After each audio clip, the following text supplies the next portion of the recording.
Hello, ladies and gentlemen, and welcome to race number 17 of Season 9 of the NNSCRA Marvel Studios Cup Series.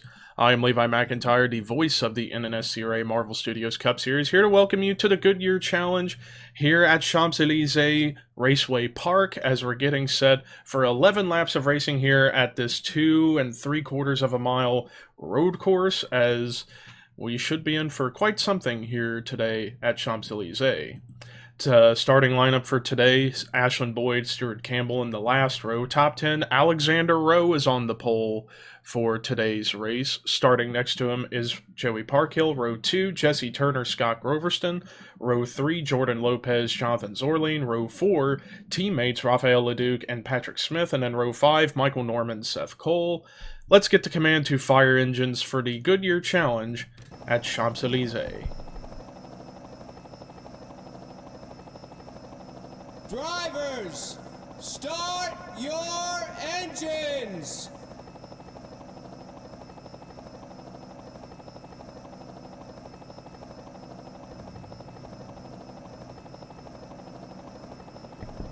All 40 drivers rolling around the final turns of the track for the green flag, as a full pace lap here would take quite a long time. And the reason we're in helicopter view is because this part of the track is cut off by the stands. But this should be quite a race, as this track has produced some really good racing in the past. Hopefully we get another one of those here today, as the pace car has pulled into pit road. Ladies and gentlemen, it's time to boogity boogity boogity go racing.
Well, Alexander Rowe led the first lap, but he's got some competition starting to brew behind him as this big battle for second is going on. Jonathan Zorline currently with that spot, but Scott Groverston, who's still the points leader coming into the race today, is looking to get yet another top 5 finish, maybe even his 4th, or actually 3rd win of the season, to tie Ashland Boyd for the most this season. But Alexander Rowe is thanking the racing gods that everybody behind him just started to battle it out right at the start of the race. And he's pulled away to, maybe by this point, a little over a 1-second lead. But that could dwindle if these battles for second settle down and they can focus on trying to run fast lap times to reel in the 66. But the 42 of Scott Groverston is very determined right now to get up into the mix for the win. As like I said, Scott Groverston this season has been probably the most consistent driver, as I'm taking a look at his stats right now coming into the race. 2 wins back-to-back back at Christmas Miracle and Texas. Excuse me. Tied for the most top 5s this season of 6 with Rafael Leduc, but the most top 10s with 9, which is little more than half of the season so far that he's gotten those top 10s, and an average finish of 13.4. Best overall of any driver so far here in Season 9. And a pole for good measure. But right now, Alexander Rowe, who is trying to redeem himself, he was at one point just a couple of races ago in the top 5 in points, and has since fallen to 13th in the standings. Right now, looking really strong to get that first career win. Although he doesn't have a big lead, only a little over 1 second, as drivers right behind him have the speed to run down the 66. It's just a matter of if they could just stop going side by side and maybe focus on trying to get to the 66 and then battle it out. But right now, Jordan Lopez looking really good in the top 5 right now, and Jordan Lopez dead last in the points with the worst average finish of anybody this season at a 27.8. So Jordan Lopez looking for a real bright spot here in Season 9, and he will be back in that same number 9 car in Season 10. But meanwhile, this triple battle for second continues as Jonathan Zorline actually managed to beat out those two, and I wonder if he's closed in on the 66. Let's see. Yeah, he closed in a quarter of a second on that previous lap, so Zorline's definitely strong right now on the racetrack. And he is closing in pretty quick on the 66 car.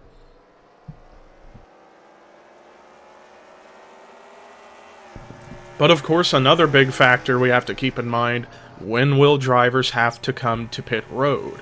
That's going to be very important because they are not going to be able to make it on 1 tank of fuel and or 1 set of tires. Especially at a track that's hot out, eats away at tires like nothing. So that's going to be a big issue for some drivers. Meanwhile, battle going on for the 3rd position between fellow Dodge drivers Jordan Lopez and Scott Groverston, but for 2 completely different teams. And these guys are within reach of the top 2, but look at Zorline go. He continues to close the gap on the 66s. Zorline's been kind of building up some momentum, moved up to 22nd in points, but he desperately wants to get into championship contention. But he's going to have a lot of work to do if he's going to make it happen. But he is about a car length behind the 66, and look, he's going to dive it into the final corner, side by side for the lead between Zorline and Rowe. And it looks like, can Zorline clear the 66? Yes, he will. Move Jonathan Zorline to the race lead, but Alexander Rowe's going to try and come back and take the spot back. And this might actually benefit Lopez and Groverston a little bit, as we got 2 side-by-side battles going on up here in the top 5. But actually, we got another battle for the 5th position. Keith Miller Jr. has been quietly working his way through the field, but Jesse Turner was determined to try and get up there into the mix. And then behind that, side-by-side for 7th, Seth Cole going by Jessica Shelton. Now, Seth Cole did lose a couple spots in points after last week's race at Richmond, but having a very solid run going here at Champs Elysees, whereas Jessica Shelton finally moved up out of the top 15 into the top 10. Well, she was 10th coming in last week, 8th coming in this week as she scored her first top 5 of the season back at Richmond. And how about Carson Gum, who had a huge jump, I think the biggest jump in the point standings, moved up from 17th to 10th, and it goes to show you how close it is from around 10th in points on back to, I would say, 21st in points. It is very, very close, but oh, the pit stops are beginning as Lopez is going to be the first one to come to pit road, but does anybody else come in behind the 9 car? And so far, it doesn't look like anybody else came in. Wow, look at that, 4 wide in the back of the field. Holy cow, as Riley Henry went for a crazy move.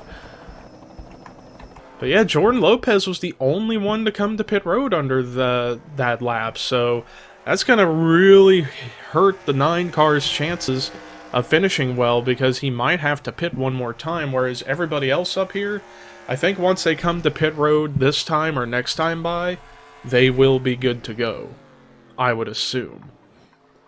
But anyways, Alexander Rowe got the lead back for a moment, but Jonathan Zorleen is determined to take it right back from him. And how about Keith Miller Jr.? He actually, despite Lopez coming to pit road, now up to 3rd, as he went right past Scott Groverston just a moment ago. But this battle for the lead continues between Zorleen and Rowe, so this has been the battle happening for the past couple of laps that has been really, really good to watch.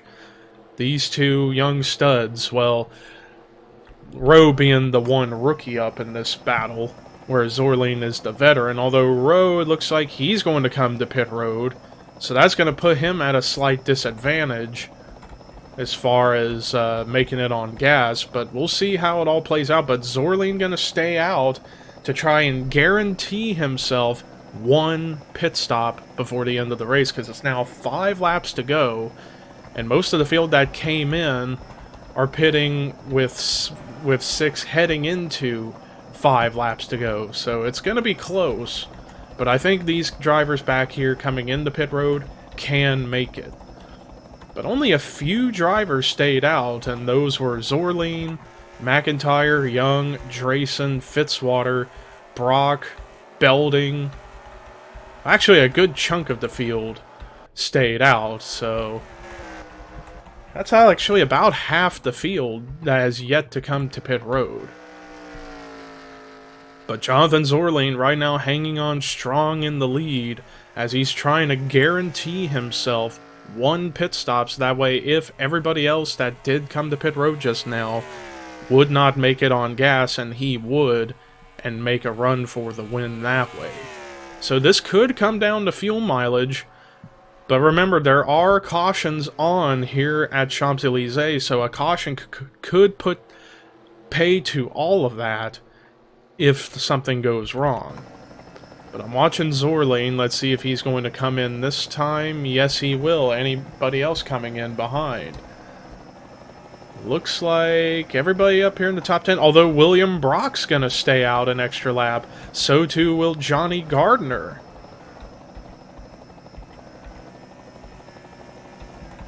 So Johnny Gardner and William Brock stay out another lap. So William Brock currently leads. I almost got to wonder if he's going to try and go the distance on one tank of gas. Same with the 5 of Gardner, but I just don't see it happening because this track is so long and it takes a while to get around this place. I just don't know. But let's try and see if we can get to the 00, who's actually getting beat out of pit road by Alyssa Drayson, of all people. So if she can somehow muster the courage to just speed up and stay ahead of all the drivers coming through turn 1 right now, Lopez and Miller, if things cycle around, she could get the lead. And I think now, if things cycle around right, it could be the 87 of Alyssa Drayson in the race lead. That is if Gardner and Brock are going to come to pit road or not. But if this were to cycle around to this, what a battle for the win we could have on our hands with the top 5 in this group of Drayson, Lopez, Zorleen, McIntyre, and Miller. Rafael Leduc's been stuck on pit road for quite some time, and now Brock and Gardner come into pit road. But yeah, I'm curious, what in the world's wrong with the 16 of Rafael Leduc? He's been on pit road for a lap or two. I'm not sure if something mechanically is wrong with the 16, but he came into this race 3rd in points, and this could result in him falling down to at least 6th in the points. But anyways, back up to what could be the battle for the win as we're getting ready to come to the line here momentarily. Gardner getting out ahead of Brock right there. So let's see how this all is going to play through. And I think Lopez is going to get the spot. But remember, Lopez is at a bit of a disadvantage as he was the first one to come to pit road back on lap 5. So he's the big question mark as far as if he can make it on gas. But he is the leader now. Next time by, it'll be 2 laps to go. But we're going to try and do a full field rundown as best as we can. Jordan Lopez currently leads. Second is Matt McIntyre. Third, Keith Miller Jr. Fourth, Alyssa Drayson. Fifth, Jonathan Zorling. Sixth is Scott Groverston. Seventh, Johnny Gardner. Eighth, Ryan Acosta. Ninth, Carson Gum. 10th is Charles Belding. 11th, Jesse Turner. 12th, Dylan Young. 13th, Zachary Fitzwater. 14th, Daniel Bouchard. 15th, Mitchell Collins. 16th, William Brock. 17th, Seth Cole. 18th, Chris Dollerton. 19th, Ashland Boyd. 20th, Dylan Poteet. 21st, Stuart Campbell. 22nd, Riley Henry. 23rd, Henry Duran. 24th, Melissa Alexander. 25th, Patrick Smith. 26th is Dylan Jacobs. 27th, Jordan Forbes. 28th, Austin LaPlante. 29th is Daniel Voiles. 30th, Henry Sanford. Well, now that would be Caleb Kilburn. 32nd is James Qualls. 33rd, Alexander Rowe. 34th, Jay Jefferson. 35th, Kyle Matthews. 36th is Michael Norman. 37th, Jessica Shelton. 38th, Quentin Moore. 39th, Joey Parkhill. And then 2 laps down, still on pit road, is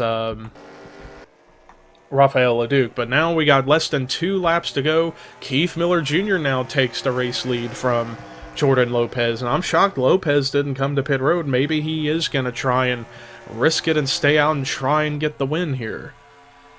But it's going to be very, very close, I feel like, because of the fact that he pitted on lap 5 going into lap 6, so it put him right on the cusp of making it the rest of the way on fuel. Meanwhile, there was a battle for a moment for the 5th spot, but Ryan Acosta takes that position away from Zorling in the 00. How about Ryan Acosta? Despite missing 2 races, has had a pretty good season. Currently 11th in the points coming into the race today. Imagine if he had made those 2 starts that he missed and got good runs out of them. He could be a top 5 contender in the championship standings coming in. Watching Jordan Lopez to see if he's going to pull off. No, he's going to try and risk it and stay out and try and get the win. But Keith Miller Jr. currently hanging on to the top spot as we're getting ready to take the white flag here at Champs Elysees. White flag is out for Keith Miller Jr., who picked up a win fairly recently. I can't remember exactly where it was he won at, but oh, he got a little bit tight right there on the entry of that corner, helping for Jordan Lopez to get next to him. But Keith actually managing to hold off the 9 car. Matt McIntyre trying to clear Lopez and then focus on running down the 15 of Keith. As Matt McIntyre is looking for his not only first top 5, but first win of the season. But he is there, right towards the back bumper of Keith Miller Jr. It's just a matter of timing a move and making it stick is going to be the thing. And then we got a battle going on for 4th between Alyssa Drayson and Ryan Acosta. So we got a couple of good battles going on up here in the top 5. 3-way battle for the lead, and then 2 cars battling it out for 4th. Matt McIntyre got a little bit loose right there in the corner there, but he needs to get to the inside of the 15, and he is really trying. Matt McIntyre is there to the inside of Keith Miller Jr., and we're coming to a right-hander here off the final corner. Could this be the moment for the 14? Jordan Lopez is going to say something different. It's going to be 3 wide for the lead and for the win. Coming through the final corner, which line's going to prevail? Oh, Lopez really going for it. Oh, could this be it? A photo finish at the line. Holy crap, it's going to be a photo finish. But Keith Miller Jr. wins his 2nd race of the season, and he gets it at Champs Elysees. Holy cow, that was an incredible finish. Here on a road course of all places, 3 wide photo finish for the win. But Keith Miller Jr. managing to carry off more of speed off the outside lane and gets the win here at Champs Elysees. Win number 2 of the season. Great job for that 15 team. Man, that was the best finish we've had since that photo finish we had. I believe it was at Christmas Miracle when Scott Groverston won by probably by about 1/1000th of a second, I'm going to assume. But regardless, Keith Miller Jr. win number 2 of the season and an amazing finish on a road course. But let's take a look at the rest of the results. Matt McIntyre really tried, and I feel like if Jordan Lopez hadn't made it 3 wide entering the final corners, I think he would have had a chance at it. But still, first top 5 of the season for that 14 team. Jordan Lopez, second top 5 of the season, and this could... Actually, I think this will put him higher up in the point standings, out of last. So that's good for that 9 team. Ryan Acosta with another great finish in the 4th position, and then Alyssa Drayson rounding out the top 5 in 5th. Carson Gum continuing a bit of momentum, finishing 6th here today. Jonathan Zorline, who was one of the favorites early on, finishing with a strong 7th place run. Scott Groverston, his 10th top 10 finish of the season in 8th. Johnny Gardner with a solid run in 9th. And then rounding out the top 10 was Seth Cole, his 5th one of the season. Rest of the top 20, your top 30, and then the bottom 5 for this week were, wow, 3 of them were actually S4 Motorsports drivers. Henry Sanford, Kyle Matthews, and Jessica Shelton, along with Joey Parkhill and Rafael Leduc, who was 2 laps down. But a great race here at Champs Elysees. This Friday, it's Daytona once again for the Pepsi 400, but until then, here is the victory burnout for Keith Miller Jr. and the point standings, and this is Levi McIntyre signing off.